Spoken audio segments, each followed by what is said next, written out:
Uh, Hello, ladies and gentlemen, and welcome to the first episode of Bisu's Yapping. अन्त आज चाहिँ म के सोच्दै थिएँ भन्दाखेरि चाहिँ यस्तो बसेर सोच्दै थिएँ कि what I realise is that धेरै अगाडि नै रियलाइजेसन भएको यो कुरा चाहिँ, तर फेरि आज अचानक याद आयो। म सो के गर्दै थिएँ, त्यही बाहिर के कामहरू गर्दै थिएँ त्यति बेला चाहिँ I cannot stay still without doing something रहेछ क्या। मेरो बडी चाहिँ एन्टी रेस्ट रहेछ, रेस्ट खालको नखोज्ने। लाइक हुन्छ नि, एभ्री वान वान्ट्स होइन, त्यो रेस्ट गर्नु चाहन्छ, केही काम नगरेर लडिबस्नु, मोबाइल चलाइबस्यो, ढल्किबस्यो, सुतिबस्यो। म चाहिँ सक्दिनँ रहेछु, सक्दिनँ है। किन आई हेभ रियलाइज। अन्त फर्स्ट कुरा चाहिँ के भन्दाखेरि मलाई दिउँसो सुत्नु पुरा अल्छी लाग्छ। मलाई पुरा निन्दा लागेको छ भने पनि I don't want to sleep क्या। एउटा चाहिँ अल्छी लाग्छ, अन्त एउटा चाहिँ के हुन्छ भन्दाखेरि एउटा चाहिँ दुईवटा थट्स आउँछ जब म सुत्छु नि। एउटा फर्स्ट थट चाहिँ म पुरा अनप्रोडक्टिभ भइराखेको जस्तो मलाई फिल हुन्छ। म सुतेँ भने चाहिँ दिउँसोतिर निन्दा लागेर त्यो न्याप्सहरू लिन्छ नि, म अनप्रोडक्टिभ हुँदैछु यो टाइममा भन्ने खालके फिलिङ आउँछ। अनि अर्को फिलिङ चाहिँ के भन्दाखेरि I don't want to waste my time sleeping क्यो एट ड्युरिङ द डे। त्यसको बदली चाहिँ आई वान्ट टु लिभ त्यो। म के काम गर्नु चाहन्छु, किनभने वी हेभ सो, हाम्रो life is moving so fast. अन्त त्यो फास्ट मुभिङ लाइफमा अझै म सुतेँ भने त झन् मेरो टाइम जान्दैछ नि। त्यो टाइममा म अरू केही इन्जोयमेन्ट, बरु मोबाइलमा नै भिडियो हेर्दै बस्यो, त्यो भिडियो हेर्दाखेरि इन्जोयमेन्ट भयो होइन, टिभी हेऱ्यो या केही गेम खेल्यो या यताउता हिँड्यो, काम गऱ्यो, त्यो at least I feel I am living life के हो। तर म सुतेँ भने चाहिँ मलाई चाहिँ त्यो वेस्ट भएको जस्तो लाग्छ। न मैले धेरैपल्ट रियलाइज गरेँ। अब झन् यस्तो छुट्टीहरूको बेलामा हुन्छ नि, छुट्टीहरूको बेलामा, त्यो लङ भ्याकेसन्सहरूको बेलामा म के न के चाहिँ गर्छु। लाइक कुनै केही क्याम्पहरू गयो या ट्युसन्स लियो या त केही क्लासहरू गऱ्यो या त केही कुराहरू नयाँ सिक्यो, ड्रइङ गऱ्यो। एटलिस्ट केही नगरे पनि मोबाइलहरूमा नयाँ सिरिजहरू केहीहरू हेरेर चाहिँ बस्छु, या बुक्स पढ्छु, किताब पढ्छु, या केही एडभान्स नोट्सहरू के गर्छु। तर त्यो सुतिबस्नु चाहिँ सक्दिनँ। Like most of the people के, स्पेसली अहिलेको यो जेनेरेसनमा जो छ, दिनभरि केही नगरिकन पनि सुतिबस्नु पनि सक्छ। ढिलो उठ्यो सुत्यो, म चाहिँ सक्दिनँ रहेछु त्यस्तो क्या। जति नै मलाई थाकेर के न के चाहिँ गर्नै पर्ने। र अब फेरि विन्टर भ्याकेसन आउँदैछ, अब आइएम वरिड केही प्रोडक्टिभ काम केही पाउँछु कि, प्रोडक्टिभ नै नभए पनि अनप्रोडक्टिभ भए पनि समथिङ द्याट आई इन्जोय नि, प्रोडक्टिभ नै हुनु परेन नि त। त्यो केही काममा चाहिँ म चाहिँ एन्गेज भइबस्छु कि बस्दिनँ भनेर। So I am little worried कि, किनभने म त्यो दिनभरि बस्नु सक्दिनँ। मोबाइल हेर्नु सक्छु, बट आफ्टर सम टाइम त्यो मोबाइल पनि वाक्कै लाग्नु थाल्दो रहेछ होइन।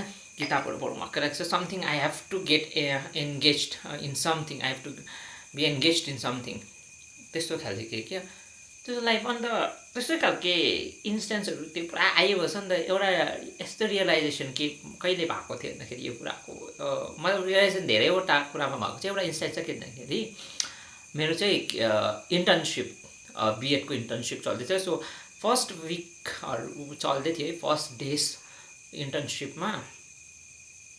हजुर आउँदैछु। अन्त मैले चाहिँ के, हामीलाई चाहिँ फर्स्टमा क्लासेसहरू दिएको थिएन। So we didn't have anything. School गयो फर्स्ट फ्यु डेजमा गऱ्यो। अब लेसन प्लान केहरू बनाउनु थिएन, केही स्टार्टहरू राइटिङहरू पनि स्टार्ट नै थिएन, असाइनमेन्टहरू पनि भर्खर त गरेको। आइपुग्यो म बस्यो, अन्त गफ मात्रै गरिबस्नु दिनभरि।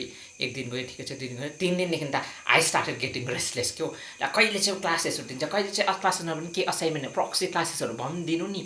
I cannot stay still like this भन्थ्यो। अरू साथीहरू चाहिँ इन्जोय, म त इन्जोय गरिबस्छु। They were enjoying the free time है। म चाहिँ त्यो फ्री टाइम इन्जोय गर्नै सकेन क्या। And they were also talking among themselves. अरू टिचर भन्थ्यो he is kind of person who can stay still भनेर।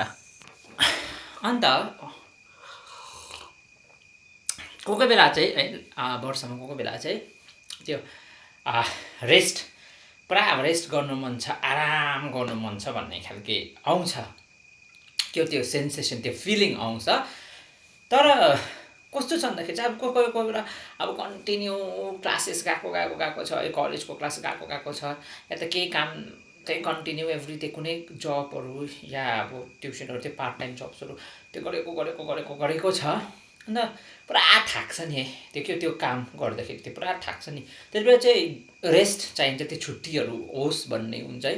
त्यो चाहिँ छुट्टीमा पनि के छ भन्दाखेरि कुरा चाहिँ त्यो अरूहरू के त्यो अब काम डेली गयो 5-6 दिन कन्टिन्यू गयो, लास्ट डेमा ढिलो उठेर सुतिबस्यो है, या क्लासेसहरू गयो अन्त सन्डेको दिन ढिलो उठ्यो सुतिबस्यो। म त्यसै चाहिँ सक्दिनँ यसो।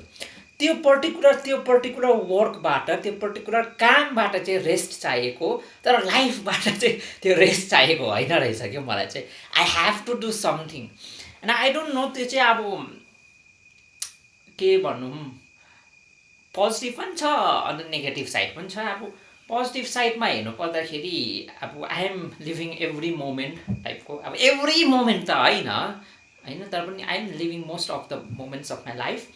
अलिक प्रोडक्टिभ पनि भएर नै बसिन्छ। अन्त आई डोन्ट गेट लेजी, साह्रै लेजी भइँदैन त्यो सुति बसेर है। अन्त फेरि नेगेटिभ चाहिँ यु डोन्ट रियलाइज के हो, बडीलाई चाहिँ पुरै साँच्चीकै लाइफबाटै एकछिन रेस्ट चाहिएको हुँदो रहेछ। यु डोन्ट रियलाइज, त्यो रियलाइज त्यो आयो भने त्यो इग्नोर गर्नु थाल्दो रहेछ कि। So it may also adversely affect the health पनि। So I don't know, maximum पिपलमा चाहिँ हुँदैन रहेछ यो। किनभने जति पनि मेरो साथीहरू छ उनीहरू त्यस्तो हुँदैन। अब किन के गरौँ त हुन्छ नि त, बट त्यो के सुति बस्नेहरू टाइपहरू हुन्छ, स्पेसली यो एजमा है, यो 20sहरूमा त झन् बडी पुरा यो लाइफ बनाउनु भन्दै जोसिराखेको बेलामा त्यो रेस्टहरू पाएको बेलामा सुतिबस्नु। सो म्याक्सिमममा चाहिँ यस्तो चाहिँ यो condition, I don't know I should whether call it condition or not, त्यो कन्डिसन चाहिँ हुँदैन रहेछ है। And I think I have not met अहिलेसम्म चाहिँ, there may be many but I have not met someone who has a common condition like this म जस्तो है। अब चाहिँ अब हुन्छ, अब कतिले भन्दा नि देखि अब म पनि बसिबस्नु सक्दिनँ, के काम गरिबस्नुपर्छ नि। तर त्यो जुन म कुरा गर्छु त्यो काम त गरिन्छ नि होइन, घरको काम बाहिरको काम, त्यो अपार्ट फ्रम द्याट के हो, त्यो कामहरू नहुँदाखेरि त्यो गरिसकेर पनि त्यो अब जुन चाहिँ फिलिङ, अब म कसरी डिस्क्राइब गर्नु त्यो फिलिङलाई। त्यो काम म घरको काम नै गर्दैछु अरे, सन्डेहरूतिर के त्यो काम गर्दैछु अरे घरको काम, तर पनि त्यो फिलिङ आउँछ नि, I am not doing something प्रोडक्टिभवाला, त्योवाला फिलिङ चाहिँ के हो।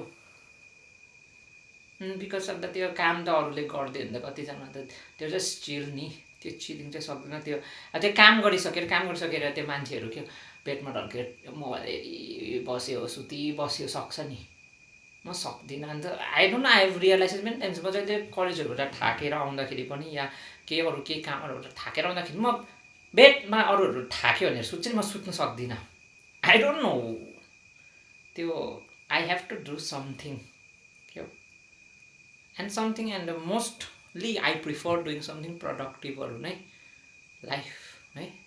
सो या अरू त के बोल्नु, कति बोलेछौ, 8:30 मिनट त बोलेछु है। So let's see if we can continue, I can continue this yapping session and all, this episodes and all. So thank you for your listening to me.